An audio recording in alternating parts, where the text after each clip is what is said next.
사랑이 사라진 세상을 상상해 보십시오. 모든 것이 법에 의해 움직여지는 세상을 상상해 보십시오. 그런 사회는 아마 가장 무서운 사회일 수밖에 없을 것입니다. 사랑이 이 세상의 그 무엇보다 가장 중요하다는 것을 우리가 어떻게 압니까?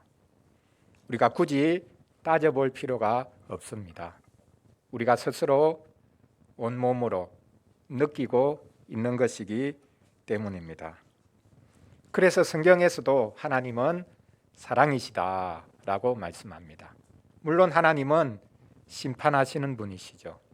그러나 하나님이 심판하는 분이다, 하나님은 심판이시다라고 명시적으로 말씀하고 있는 본문은 없습니다.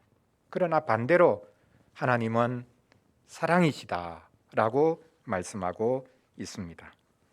사랑이 왜 그렇게 중요하냐? 그것은 사랑을 다른 것들과 비교를 해보면 우리가 금방 알 수 있습니다. 오늘 본문이 바로 이렇게 사랑을 다른 것들과 비교하고 있습니다. 무엇과 비교합니까? 사랑에 반대되는 것들을 사실 비교한다기보다는 하나님께서 주신 좋은 선물들, 은사들을 사랑과 비교하고 있습니다. 그렇다면 사랑을 왜 이런 하나님이 주신 좋은 선물들, 은사들과 비교하는 것이겠습니까? 오늘 본문 바로 앞에 하나님께서 너희에게 더 큰 은사를 주실 것이다, 최고의 길을 보일 것이다, 이렇게 말씀했죠. 그렇다면 사랑이야말로 최고의 은사다라고 말하면 되겠습니까? 우리는 사랑을 최고의 은사로 치고 그 아래에 또다시 다른 선물들을 서열화하고 줄 세울 필요는 없습니다. 오늘 말씀해 보면 사랑을 강조하고 있는데 우리가 잘 알고 있듯이 고린도전서 13장이 사랑장입니다.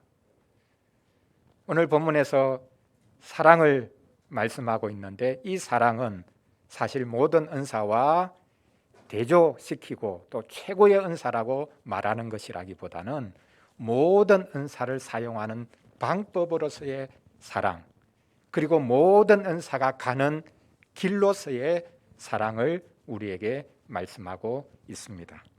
오늘 본문을 가지고 사랑이 없으면 어떤 은사도 희생도 소용이 없다라는 주제로 말씀을 전하려고 합니다. 첫째로, 사랑이 없으면 방언을 해도 이교도들의 예배와 다를 바 없다라고 말씀하고 있습니다.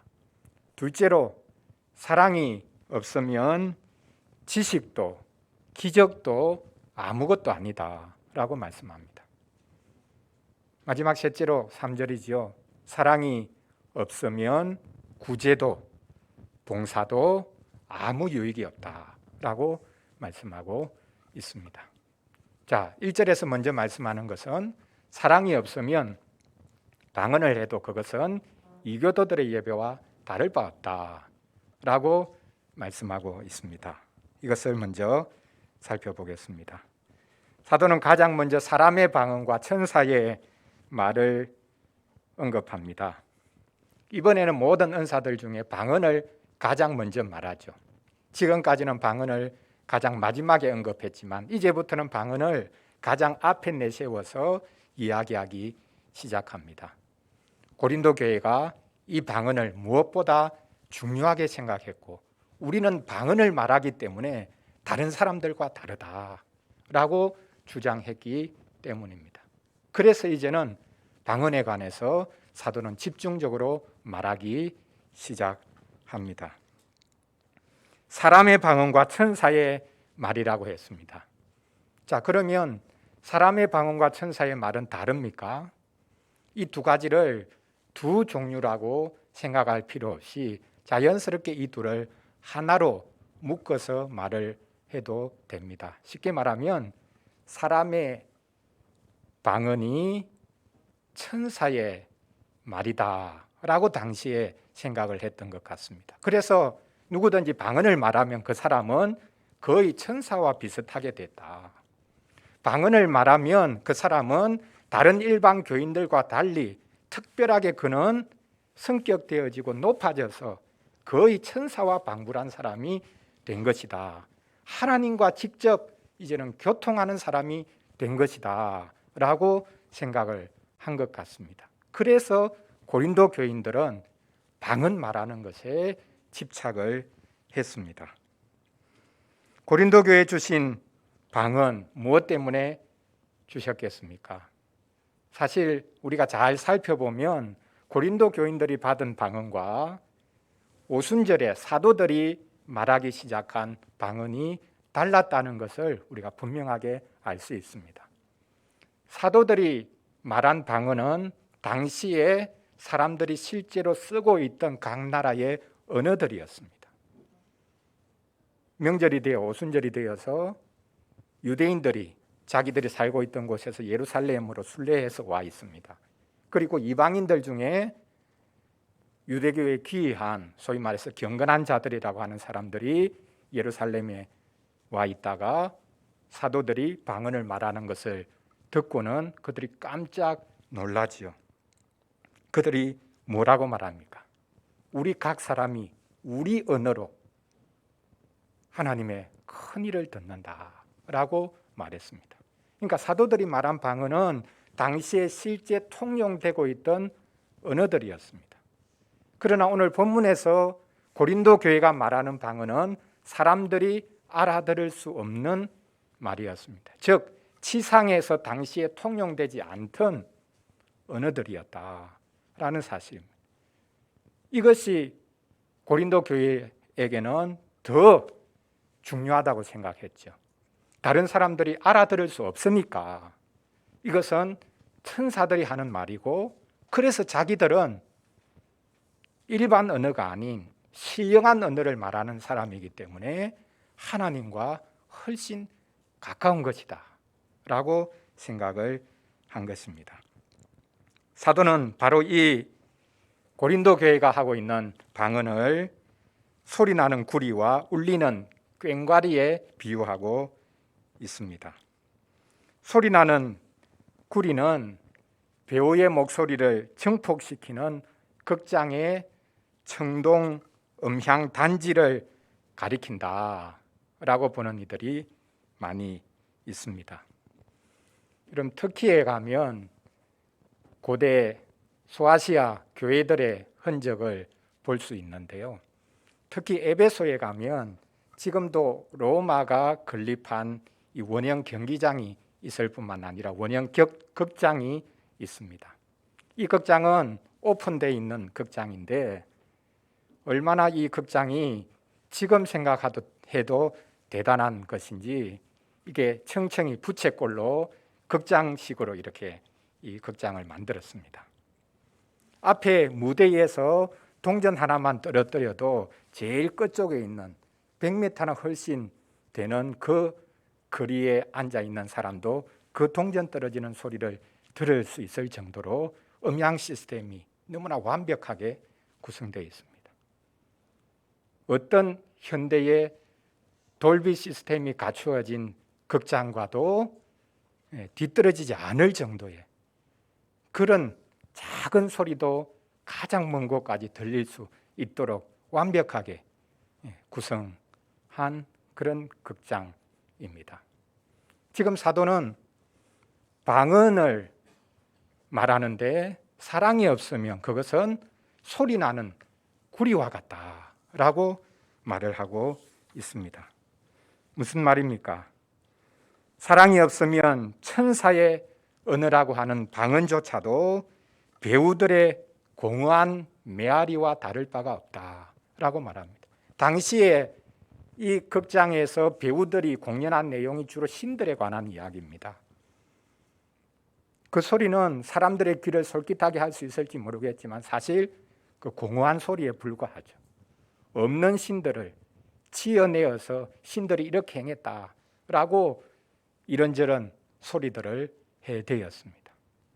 지금 사도는 사랑이 없으면 아무리 방언을 해도 천사의 말을 한다 할지라도 그것은 배우들이 지어내는 헛된 소리와 메아리 쳐서 사라지는 그런 소리와 다를 바가 없다라고 말을 하고 있습니다. 설교도 마찬가지가 아니겠습니까? 사랑이 없으면 아무리 고상한 말과 설교도 공허한 소리에 불과합니다. 사랑이 없다면 아무리 그럴듯한 기도를 한다 할지라도, 그리고 하나님의 말씀을 대언하는 설교를 한다 할지라도 주술과 주문에 다르지 않을 수 있습니다. 그래서 사도는 사랑이 없다면 천사의 말이라고 하는 방언을 한다 할지라도 소리 나는 구리에 불과하다. 그리고 더 나아가 그 방언은 울리는 꽹과리에 불과하다라고 말하고 있습니다. 여기서 말하는 울리는 꽹과리는 문자적으로는 크게 쨍그랑 소리를 내는 심벌저, 요즘 심벌저는 작게 이렇게 우리가 생각하지만 아주 거대한 심벌저와 같다라고 말하고 있습니다. 이 울리는 꽹과리는 당시 이교도들의 예배에서 동원된 악기였습니다. 신들을 불러내기 위해서 이런 악기들을 치면서 광란의 예배를 했습니다. 무당이 구슬할 때 북과 꽹과리를 치면서 칼춤을 추어대는 것이 바로 이와 비슷하다고 할 수 있을 것입니다. 우리가 구약성경 열왕기상 18장에 보면 갈멜산 사건을 우리가 볼 수 있지 않습니까? 그 갈멜산 위에서 바알과 아세라의 선지자 850명이 하루 종일 춤을 추어댔습니다. 제단을 만들어 놓고 제물을 잡아 놓고 하늘에서 불을 내려달라고 바알신 아세라신에게 이 선지자들이 덩실덩실 춤을 추면서 그 제단 주위를 돌아다니면서 하루 종일 춤을 추어댔습니다. 이때 무엇이 동원됐겠습니까? 오늘 본문에 등장하고 있는 울리는 꽹과리가 동원되고 각종 악기들이 동원되어서 사람의 마음을 흥분시키고 그 선지자들이 흥분된 상태에서 우리에게 응답해달라고 소리를 치고 광란의 예배를 하는 그런 장면을 우리가 연상할 수 있습니다. 방언을 청동단지의 꽹과리에 비유하고 있습니다. 소리의 문제가 아닙니다. 방언을 아무리 많이 말해도 사랑이 없으면 이방 종교인들이 예배하는 것과 다르지 않다는 말입니다. 방언이 절대 필요 없다는 이야기가 아닙니다. 초대교회에 예배를 풍성하게 하기 위해서 하나님께서 방언을 허락해 주셨습니다. 그러나 그 방언을 사용한다 할지라도 사람들이 알아들을 수 없으니까 반드시 방언하는 것에는 통역이 따라야 된다라고 말씀하고 있죠. 그리고 예배 안에서 그 방언을 사용한다 할지라도 질서 있게 사용해야 한다라고 사도가 강조하고 있습니다. 자신은 누구보다 하나님과 더 잘 소통하고 하나님과 더 가깝다는 것을 자랑하기 위해 방언을 사용한다면 그것이 하나님이 주신 선물이라 할지라도 그것은 이교도들이 난장으로 예배하는 것과 다르지 않다라고 사도는 지금 뼈아픈 소리를 하고 있습니다. 하나님이 주신 좋은 선물인데 그것도 질서 있게 잘 사용하지 않으면 이교도들이 예배하는 모습과 다르지 않을 수 있다라고 말하고 있습니다. 자, 첫째로 사랑이 없으면 천사의 말이라고 하는 방언조차도 이교도들의 예배와 다를 바 없는 모습이 될 수 있다라고 사도가 말했습니다. 자, 이제 둘째로는 사도가 이제 다른 은사들을 언급하기 시작하죠. 지식, 그리고 믿음으로 놀라운 능력을 행하는 기적이 일어나는 것, 그것도 사랑이 없으면 아무것도 아니다라고 2절에서 말씀하고 있습니다. 이제 사도는 예언하는 능력이 있어서 모든 비밀과 모든 지식을 아는 것을 말합니다. 예언하는 능력이 있어서 모든 비밀과 모든 지식을 알게 되는 것. 사실 여기 예언이라는 것은 14장에 가면 더 분명하게 드러나지만 은사 중에 방언의 은사보다 더 귀한 것, 그리고 좋은 것이 사실 예언의 은사다라고 사도가 말합니다. 그럼에도 불구하고 그는 예언조차도 여기서 말을 하면서 다른 은사들과 겸해서 이것을 사랑과 비교하고 있습니다. 방언보다 더 나은 예언조차도 사랑으로 하지 않으면 소용이 없다. 지금 사도는 방언만을 꼭 집어서 지금 공격하는 게 아닙니다. 예언을 말하고 있는 사실 사도 자신도 여기 포함시켜서 말을 하고 있다라는 것을 우리가 알아야 합니다. 모든 비밀, 모든 지식이 무엇입니까? 하나님의 비밀이 때가 되어서 이제 드러났습니다. 그 비밀이 무엇입니까? 감춰져 있다가 드러난 비밀이 무엇입니까? 무엇이 아니라 누구냐고 말해야 되겠죠. 예수 그리스도가 하나님의 비밀이십니다. 이제 그분이 이 땅에 오셨고 그 비밀이 드러났습니다. 공개적으로 드러났습니다. 숨길 수 없이 드러났습니다. 그럼에도 불구하고 어떤 단체는 이 비밀은 말 그대로 비밀스러운 것이어서 모든 사람들에게 알려질 수 있는 것이 아니다라고 주장했습니다.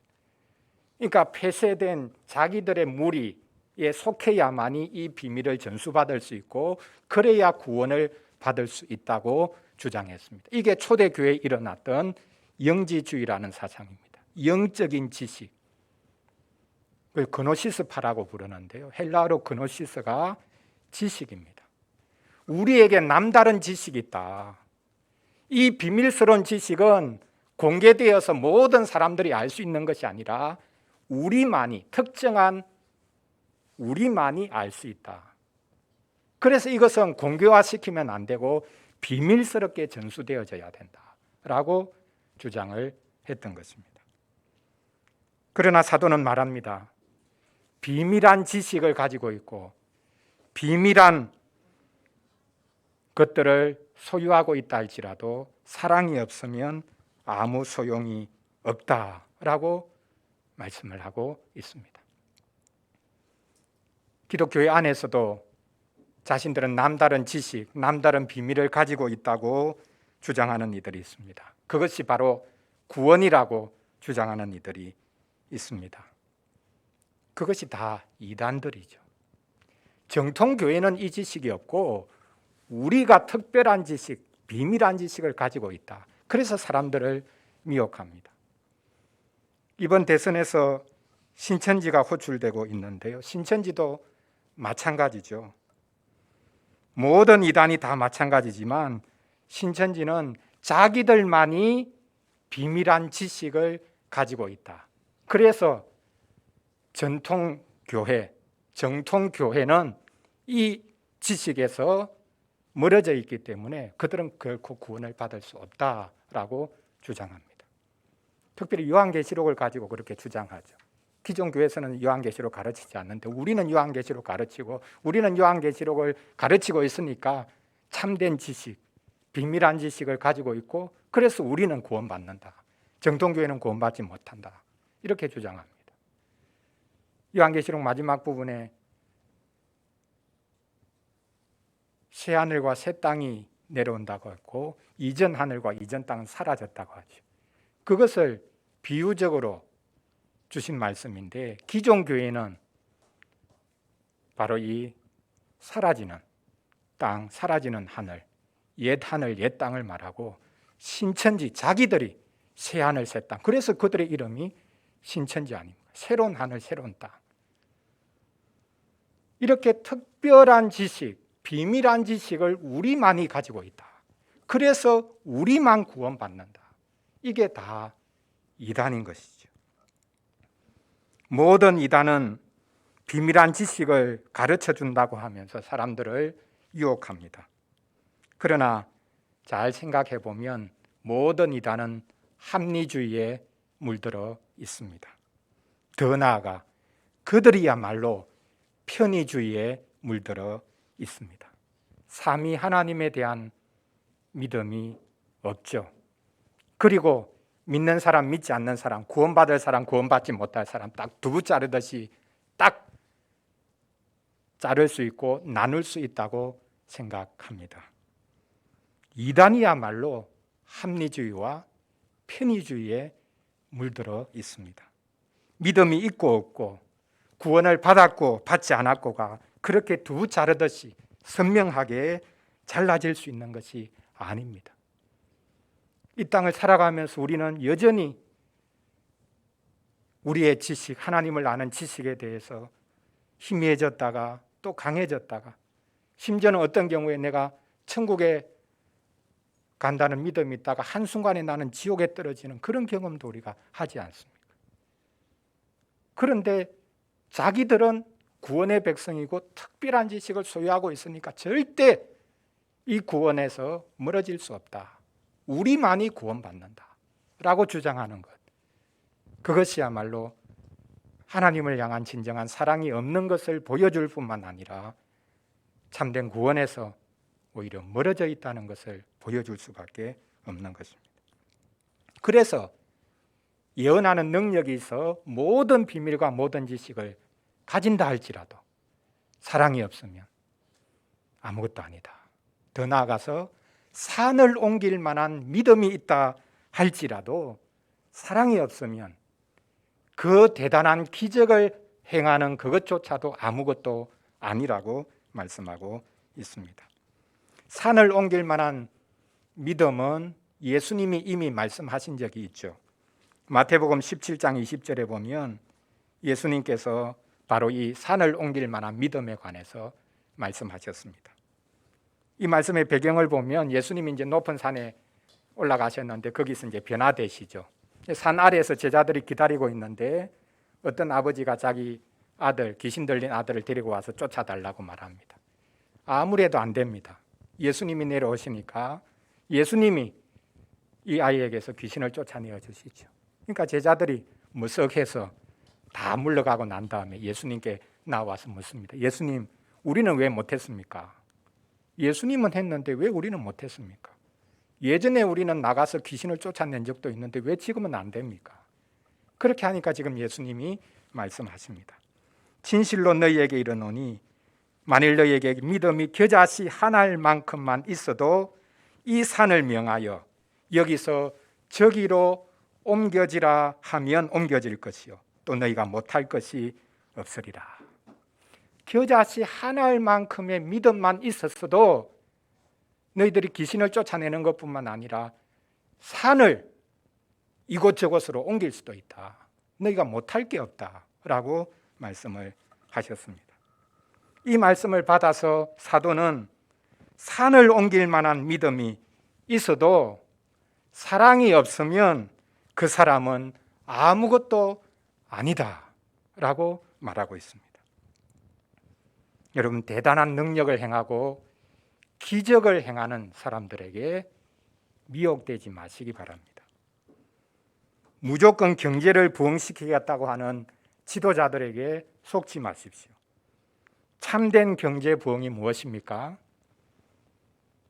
GDP가 올라가는 것 아니라 더불어 함께 살아갈 수 있게 하는 것, 그것이 참된 경제 부흥이 아닙니까? 지식 경제가 기적 창출이 우리를 살리는 것이 아니라 사랑이 우리를 살립니다. 더불어 살아갈 수 있는 마음을 가지는 것이 우리가 함께 살아갈 수 있는 길이 되는 것이죠. 자, 사랑이 없으면 어떤 지식조차도 어떤 기적을 베풀어도 아무것도 아니다. 이렇게 말씀했습니다. 자, 마지막 세 번째로는 사랑이 없으면 구제하는 것도 그리고 봉사하는 것도 아무 유익이 없다라고 3절에서 말씀하고 있습니다. 사도는 자기가 가지고 있는 모든 것을 가난한 사람들에게 내어주는 것을 이제 말합니다. 여러분, 자신이 가진 모든 소유를 가난한 사람들에게 내어주는 것만큼 큰 사랑이 어디에 있겠습니까? 사랑이 없으면 어떻게 자기 소유를 단돈 1원이라도 다른 사람을 위해서 내어줄 수 있겠습니까? 그러니 구제는 가장 큰 사랑의 모습입니다. 그런데 왜 이 구제를 사랑과 지금 비교하고 심지어는 사랑과 대조하기까지 하는 것입니까? 사랑이 없어도 얼마든지 구제할 수 있다는 것이죠.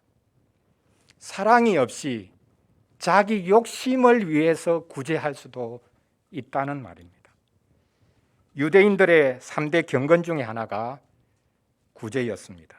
산상보훈에 보면 바로 이 유대인들의 3대 경건 중에 하나인 구제를 하던 모습을 보여주고 있습니다. 회당에서, 길거리에서 나팔을 불어댄다. 무슨 말입니까? 자기 돈을 흔들면서 이거 원하는 사람 제가 줄게요. 가져가세요. 그럼 사람들이 와 소리를 치면서 몰려갑니다. 사람들 앞에서 나팔을 부는 모습. 구제가 은밀하게 그 사람의 필요를 알고 기도하면서 과연 어떻게 도와주는 것이 그 사람을 진정으로 세워주고 도와주는 것이 될까? 그런 마음으로 주는 것이 아니라 자기를 드러내기 위해서, 자기를 자랑하기 위해서, 자기가 이 정도로 많은 것을 소유하고 있다는 것을 자랑하기 위해서 구제하는 모습. 심지어는 그것을 가지고 나는 구원받기에 합당한 사람이다 라는 것을 확인하고자 하는 마음. 그것이 유대인들의 구제하는 모습이었습니다. 중세시대 때도 이런 모습은 그대로 유지가 되죠. 귀족들이나 돈 많은 사람들은 수도원을 지어줍니다. 그리고 수도원에 많은 돈을 희사합니다. 왜 그렇게 합니까? 내가 구제를 했으니, 많은 돈을 희사했으니 이것이 공로가 되어서 나는 구원받을 거다. 이렇게 생각한 겁니다. 구제를 공로의 모습으로 바꾸고 그것이 구원받을 수 있는 길이라고 생각을 했던 것입니다. 심지어 사도는 자기 몸을 불사르게 내어주는 것에 관해서 오늘 본문에서 말씀하고 있습니다. 자, 자기 소유를 다 내어주는 것하고 자기 몸을 불사르게 내어주는 것하고 어떤 것이 더 큰 사랑입니까? 자기 재산 전부를 내어준다 할지라도 몸이 더 중요하죠. 자기 모든 재산과 몸을 바꿀 수가 있습니까? 없습니다. 그렇다면 자기 몸을 불사르게 내어주는 것은 가장 큰 희생과 사랑의 모습입니다. 돈을 내어주는 것, 자기 소유를 좀 양보하는 것, 그것과 비교할 수 없는 희생과 사랑이죠. 그러나 그것조차도 자기 욕심에 근거해서 할 수 있다라고 말씀하고 있습니다. 자, 자기 몸을 불사르게 내어주는 것, 우리가 어떤 경우를 생각할 수 있겠습니까? 구약시대 보면 다니엘의 세 친구가 우상에게 절하지 않겠다고 해서 풀무불에 던져졌습니다. 초대교회 때 스머나의 감독 폴리갑이라는 분은 예수님을 부인하지 못하겠다고 하자 지방 총독이 그러면 너 불에 태워 죽이겠다라고 하니까 폴리갑이 이렇게 말합니다. 당신은 오직 짧게 태우고 잠시 후에 소멸되는 불을 가지고 위협합니다. 그런데 당신은 악한 자들을 위하여 예비된 다가오는 심판과 영원한 형벌의 불을 알지 못하고 있습니다. 왜 당신은 지체하고 있습니까? 오십시오.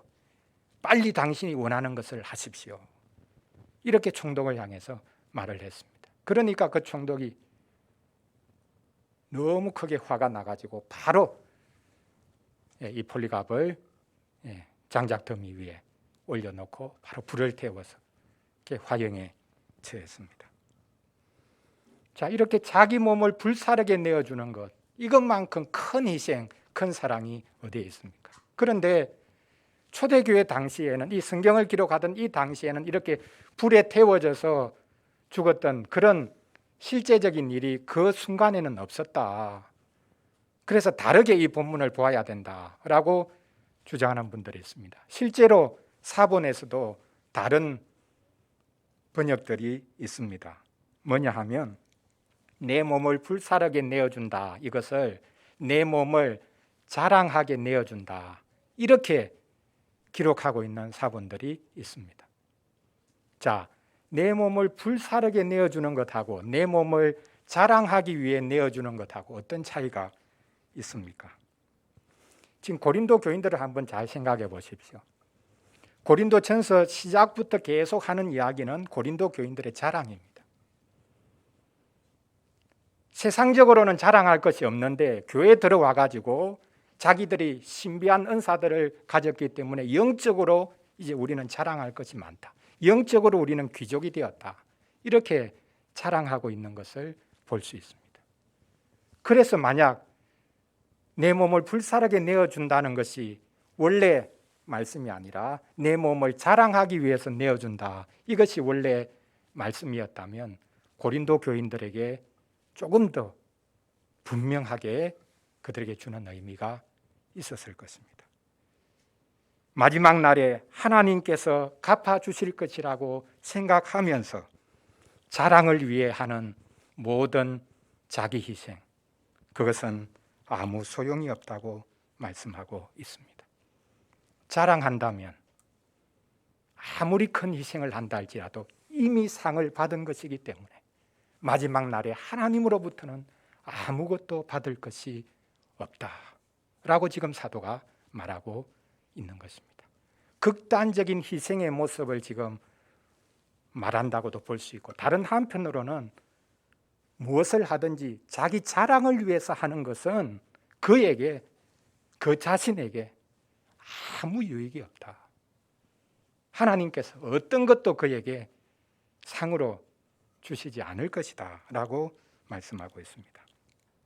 초대교회 시대의 한 문서에 보면 여기 3절에서 등장하는 자기 것을 내어놓는 것, 그래서 가난한 사람들에게 음식을 제공하는 것, 그리고 자기 몸을 내어주는 것, 이것의 구체적인 예를 언급하고 있는 것을 볼 수 있습니다. 많은 사람들은 자신들을 노예로 팔아서 받은 돈을 가지고 다른 사람들을 부양하였습니다. 저는 이 말씀을 읽고 충격을 받았습니다. 다른 사람들에게 나눠줄 게 없으니까 어떤 기독교인들은, 아니 많은 기독교인들은 자기를 노예로 팔았다는 겁니다. 자유인의 신분인데 자기는 노예가 되어서 받은 돈을 가지고 가난한 사람들에게 주었다는 것. 이게 초대 기독교인들의 모습이었습니다. 초대 교인들은 자신들의 소유를, 자신들의 몸을 기꺼이 내어 놓았습니다. 다른 일을 돕고 살리기 위해서 그는 스스로 노예가 되었습니다. 너무 극단적인 이야기 아니냐? 그렇죠. 극단적인 이야기입니다. 우리가 굳이 그렇게 해야 된다라는 이야기도 아닙니다. 그러나 그들은 얼마나 하나님을 사랑했으면, 이웃을 사랑했으면, 형제 자매를 사랑했으면 자기가 노예가 되는 자리에 선다 할지라도 이웃과 형제 자매를 도우려고 하는 마음이 있었을까? 이것을 우리가 한번 생각해 볼 필요가 있습니다. 바로 이 이야기를 지금 사도가 하고 있습니다. 그런 희생조차도 사랑, 그런 사랑의 모습조차도 사실 우리는 인간이기에 이기적인 것으로 심지어 그렇게 행할 수도 있다. 사람은 모르죠.